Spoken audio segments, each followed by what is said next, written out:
Jordan was the star of his high school track team, the one everyone was watching. With the state championships just around the corner, the pressure was immense. One evening, after a grueling practice, his coach pulled him aside.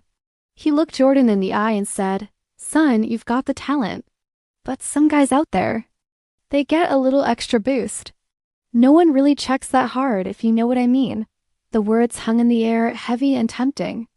Later that night, as Jordan stared at his ceiling, a voice of doubt whispered in his mind.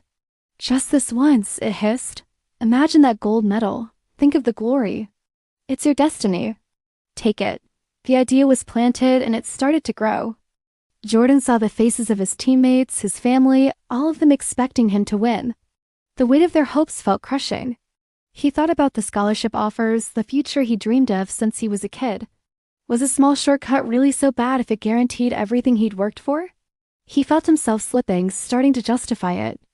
Everyone else is probably doing it, he rationalized. It's just leveling the playing field. He was just about to search online for where to get these performance enhancers when a memory from his Sunday school class surfaced. It was a simple verse, John 3:16, "For God so loved the world that he gave his only son." He remembered his teacher explaining how Jesus lived a perfect, pure life, facing every temptation without ever giving in. He did it all out of love. The contrast struck Jordan like a lightning bolt. Here he was, contemplating compromising his integrity for a piece of metal when Jesus gave everything purely out of love for him. The thought made him feel ashamed, but also seen. He wasn't just a runner. He was a child of God, loved unconditionally. That truth began to push back against the darkness of temptation. The next day, before the big pre-championship practice, the pressure was back. He could feel the whispers and the expectations in the locker room. Instead of getting caught up in it, Jordan found a quiet corner, bowed his head, and closed his eyes. He prayed not with fancy words, but straight from his heart. "Lord," he whispered, "I'm weak. I'm tempted. This pressure is too much for me. Please help me resist. Help me run this race for your glory, not my own. Give me the strength to run clean, to honor you with the body you've given me. I want to run for you." As he prayed, a strange peace settled over him. It wasn't just peace. It was a fire. A new kind of strength, one that didn't come from a bottle or a needle, began to burn in his heart. The desire for a gold medal faded, replaced by a much stronger desire to make God proud. Race day arrived.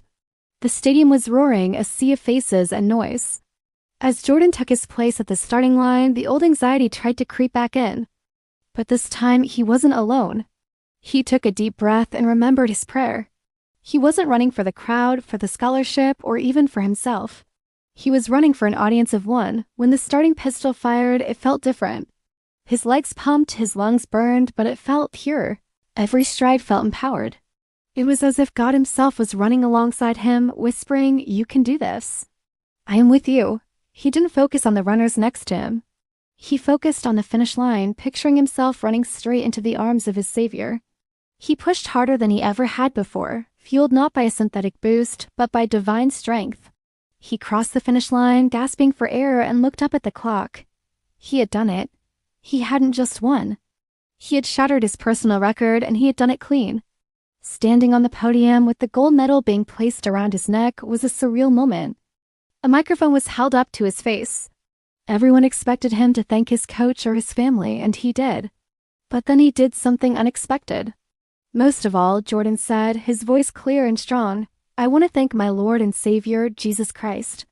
When I was at my weakest, he gave me strength.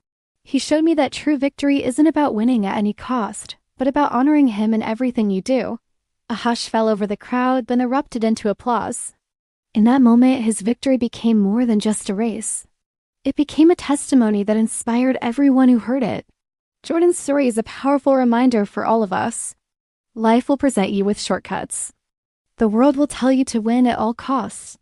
But God offers a better way. He loves you right where you are, and he wants to be your source of strength. You don't need artificial boosts or dishonest shortcuts to succeed. The true power, the kind that lasts, comes from him. Whatever race you're running in your own life, in school, at work, in your relationships, reject the temptation to compromise. Choose to run with integrity, to run with God. He'll be with you every step of the way, giving you the strength to finish strong and to run toward the light. Your journey with him is the greatest victory you will ever achieve.